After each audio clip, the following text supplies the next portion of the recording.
Hey everyone, and welcome to my ranking of the 5 best suits in Spider-Man PS4. Keep in mind these are just my opinions, and your opinions are obviously different to mine. Also, the footage in the background was gathered on 2 saves, one of which was a brand new save I had just created, so some clips may have game subtitles on, and other clips may have game hints and markers appearing. With that said, let's get the list started with number 5. So at number 5 we have Ben Reilly's Scarlet Spider suit. I really love the suit with the amount of detail and care that the developers put into it, with the suit itself looking like your average high-tech Spidey suit from the game, with the bright red kind of fiber armor looking design. That's the best way that I can describe it. But they kept his comic accurate eyes, they kept his hoodie, they kept his belt, they kept the, I assume they're web cartridges on like his wrists and ankles. That's what I think they are anyway. But they've just really kept him close to his accurate comic design, and I think everyone's really glad that they did that. I love the amount of detail they put into the hoodie. It just really makes it stand out among all the other suits, a lot of which end up looking fairly similar just because it's your standard red, blue, and black Spider-Man suit. It really stands out, and I'm sure all the comic fans, or at least most of them, and who knows, maybe even a lot of the non-comic fans really enjoy this suit like I do. At number 4, we have the Spider Armor Mark I suit, which I'm sure fans of the old Spider-Man cartoons will recognize. I've always been a sucker for black and silver designs, which this suit manages to pull off really nicely. The armor is shiny and perfect, but not so flashy and bright that it gets annoying, and the black undersuit is a good combination with the silver armor. I'd considered putting the Ends of the Earth suit, which is another spider armor, in this spot, but I think this one's nicer looking overall because it's less flashy and not quite as sharp. It's smoother. Sure, you have to pay DLC to get this skin, but it's a good DLC, and the skins included are some of the best. I think this, it's only a third of the DLC, which I think is somewhere around $11 Canadian, probably close to $8 or $9 American, so not that much.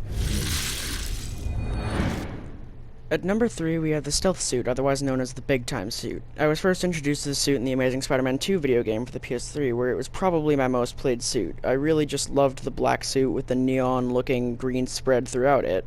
And the design in this game just improves on it so much, with a nicer looking green, some reflective looking padding on like the shoulder and thighs and everything, and just a more rounded and perfected look and feel to the suit, like he's been using it for a while and he's made sure that it can do what it does.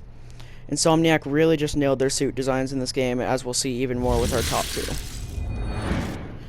At number 2, we have the vintage comic book suit, based on the original designs from Spider-Man's first comic runs. For a design in the same sort of boat as the animated series suits in Batman Arkham City, this design was pulled off much better, but to give Rocksteady credit, they were much smaller and game design was much different back in 2011.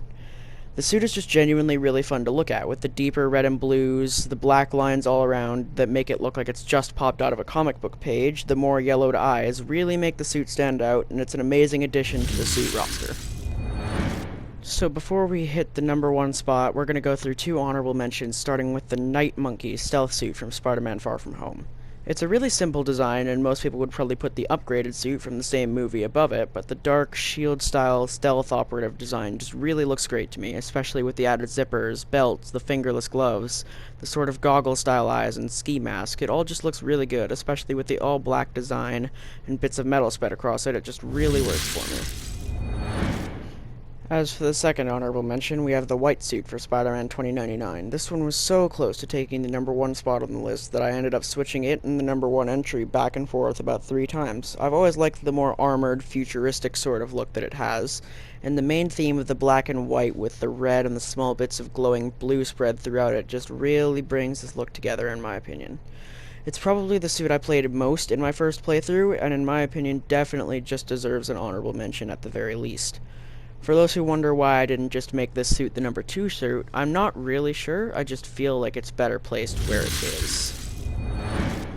And ladies and gentlemen, the moment we've all been waiting for, we've reached the number 1 spot on our list, which, as you can see here, is the comic-accurate version of the Iron Spider armor. I first saw this suit growing up watching the Ultimate Spider-Man TV show, which most people view as one of the worst Spider-Man shows, which is why more people are probably familiar with the suit from the Civil War comic series. I always thought the suit was a cool idea, but didn't care about it all that much at first when it was announced as a DLC suit. but after spending some time with it in game, I just really love the intricate gold and red design, the spider pack sort of thing on the back, the eyes, the repulsors and glows on the hands, chest, and feet. It all just ties together so well and puts this suit in its well-deserved spot on top of this list. And that's about it for my list, everybody. If your list is different, don't forget to comment yours down below. I'd love to see it, and your reasons for why your suits are there. If you enjoyed, maybe consider subscribing and leaving a like. I might start doing more videos like this, as this is sort of an experimental video, so if you want to see more like this, then definitely let me know. I hope you all enjoyed, and I hope to see you all in the next one.